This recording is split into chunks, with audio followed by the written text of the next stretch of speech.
Hello everyone, now we are in the Cath Lab. With the electrophysiological Cath Lab, it's similar to a cardiac Cath Lab, but we have the ability to do mapping within the heart, and that's a picture of the cardiac chamber created with electroanatomical mapping. The dots are where the lesions have been placed. We also have the technology within the lab to document signals from within the heart. As I revealed earlier, how we access the heart from the femoral vein, from the bottom, taking catheters up to the heart.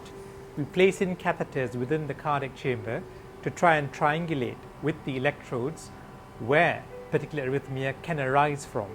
So if that's a model heart,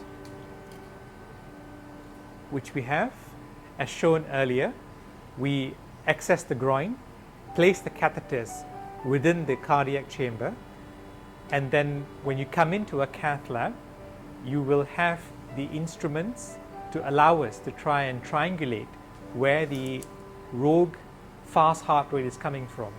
So if we take, for example, atrial fibrillation, now what we do is we access the groin, we place in the catheters within the heart, we do a transeptal puncture, go into the left side of the heart, and then create an anatomical map, as in what we see here, and then cauterize parts of the heart, of the pulmonary veins, to try and improve outcomes by isolating the veins and making sure there's no firing from the veins back into the left atrial chamber that can cause fibrillation.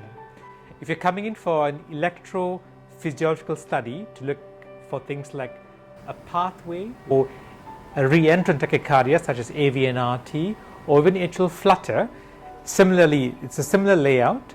We use the similar principles of trying to get into the heart from the groin, accessing the cardiac chambers, performing a map if need be, following the study, and then applying heat with the ablation catheter, which I have here.